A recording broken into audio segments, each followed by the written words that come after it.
Hello and welcome to the Wildwood 27RKSS. I'm going to start right up front with the front light, just in case you need to hook up at night. To raise and lower your jack here. Pop this little cap off. You have a manual override just in case this ever electrically goes out. Propane left to open it. You have your battery. Your battery disconnect here. That battery disconnect, if you disconnect that or turn it off, that will cut all power to the inside of your camper. So once it's plugged in like that, that means it's good to go. You have your storage in here.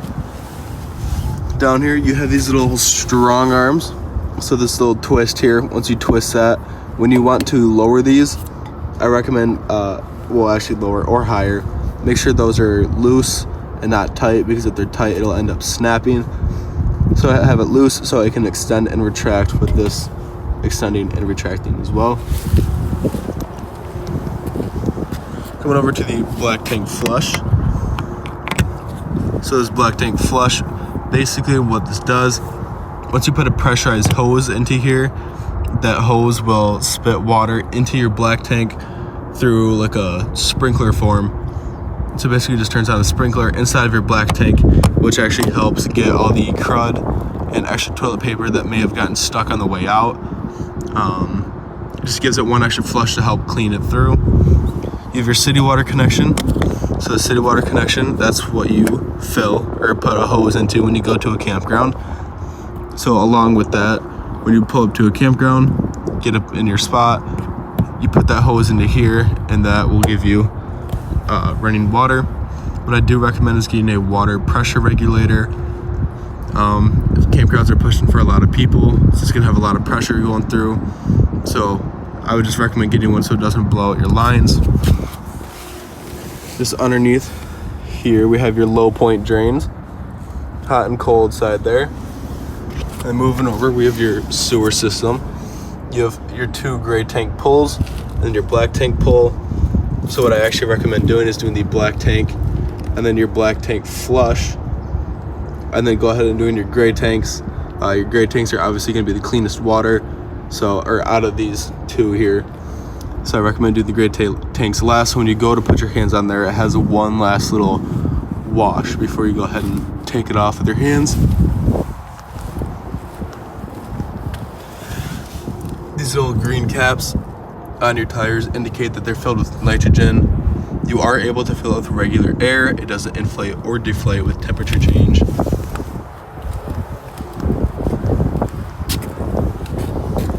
If you have a TV outside, you have your cable and satellite inputs here.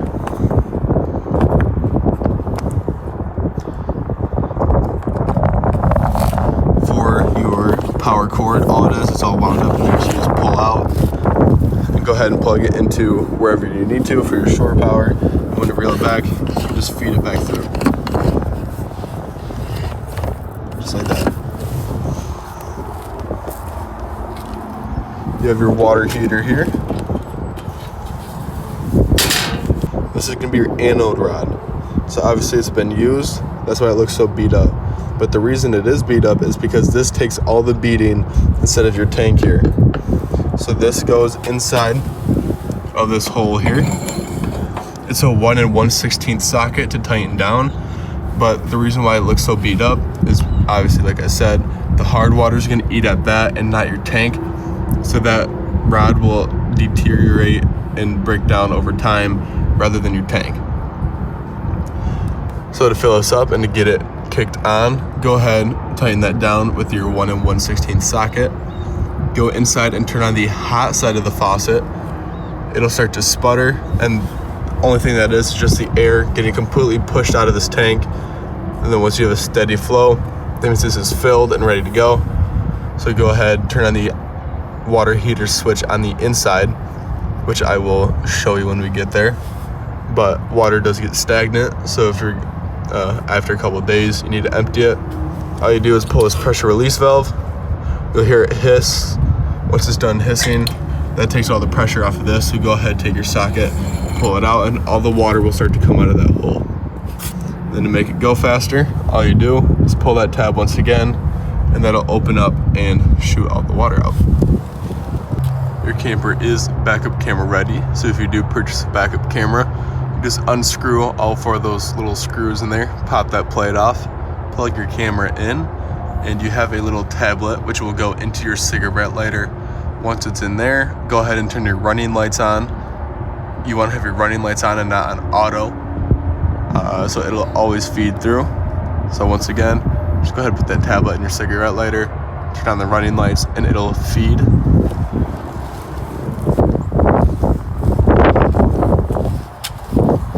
This is going to be your furnace exhaust. So obviously when your furnace is on, all the extra air gets kicked out of here. So this little metal piece gets very hot. So what I do recommend is letting any little kids or anyone who doesn't know in the area to go ahead and stay away from this, because this will end up burning them. This here is going to be your fresh tank. So this is if you're going to want to take water with you. So if you're going to the middle of nowhere and you're not going to have that city water connection like I showed you on the other side, all this is a little gravity fill. Go ahead and fill this up. You'll have a reader on the inside which explains shows you how full this is going to be. So once you fill this up, you will want to turn the water pump on the inside, and that water pump will take water from this fresh tank, this big old tank in here, and put it through your lines and through your systems, so you're able to have water in the middle of nowhere. 10 outlets.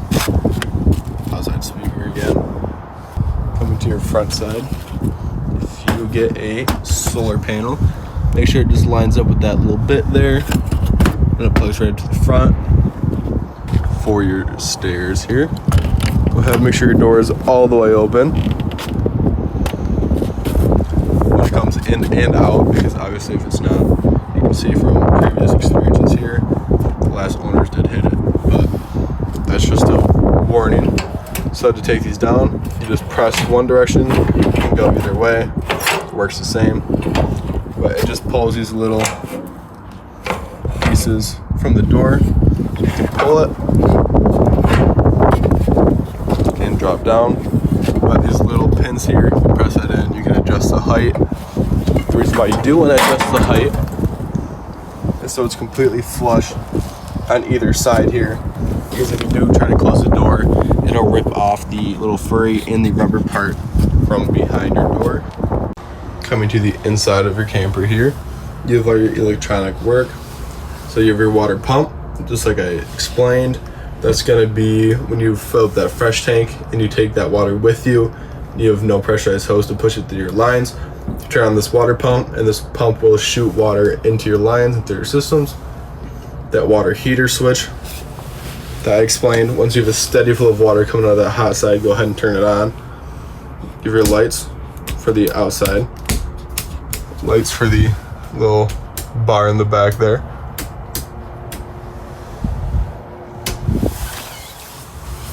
And then you have your tank and battery fills here. For your battery, fresh tank, black tank, your gray, and then your galley. But for your slide out, I'm going to reel that out for you.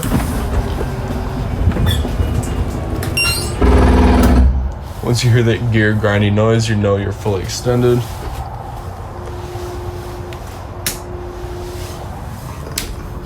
And for your awning, I'm going to reel this out for you as well.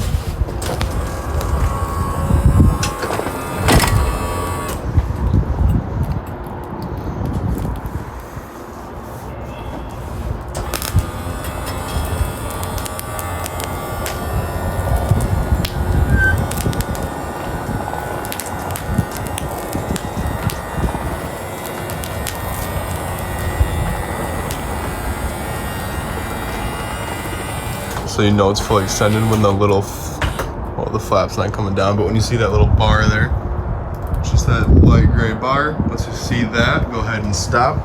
Others that will roll in the opposite direction. For your lights, you have a little circle in the middle, and you're able to turn them on and section them off as you please. So if you want one side lit up, go ahead and do that. If you want the other side, or if you want all of them, just go through and click them on.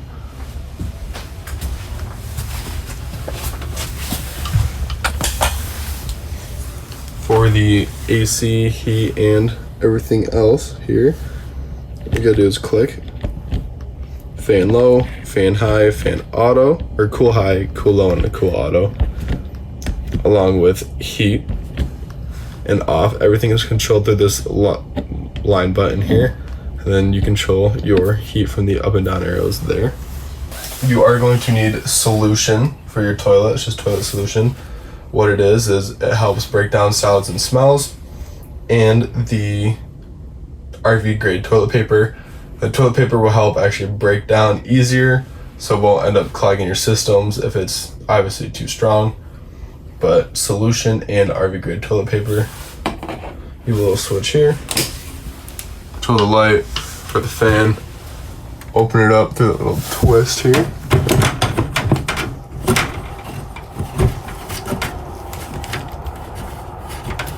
And then just like that.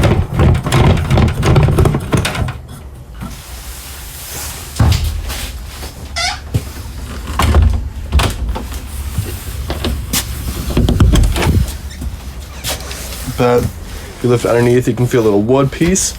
Lift up. You can access underneath the front. You also have that little extra storage here.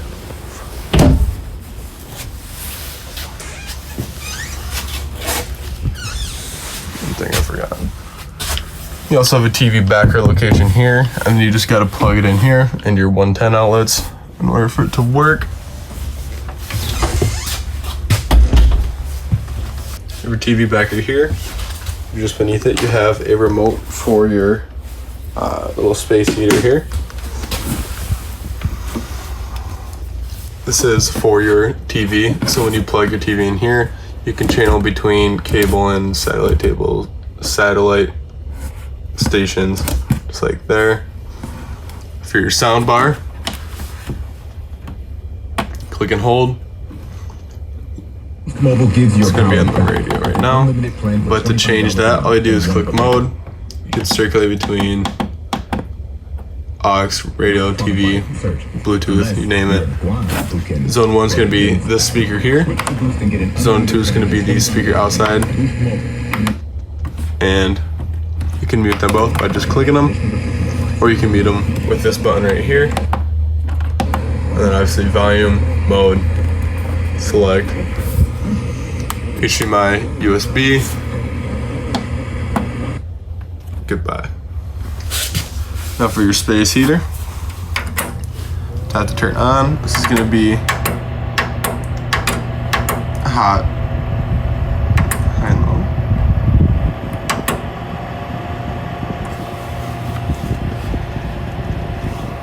Now that it's, here we go. Click to turn on. This is going to be your little fan speed. Rod color. And then your time, which you can set for up to 6 hours, 5 hours. Just like that, and ready to turn off again.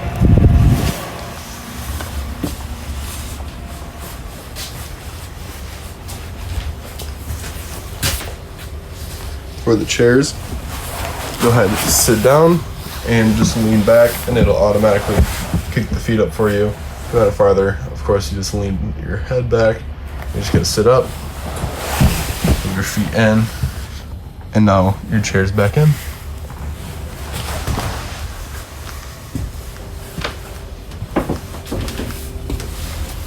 For your keys over here, you have the purple, which is your doors.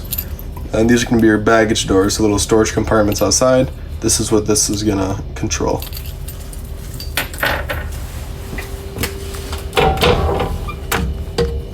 Now for your stove, go ahead, turn it on. And then to get the gas going, you just press and turn. And then you spark to the right. Never want to turn to the left because this will snap off. But all you do, press and turn. For all three, then you spark with the right.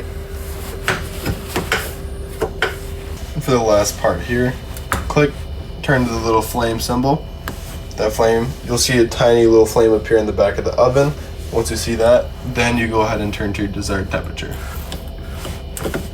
For your fridge, you're gonna have the controls right up top. 5 is going to be the coldest, 1 is just going to be cold. Same for the freezer, it's going to be all the way in the back. Colder all the way to the right and cold to the left.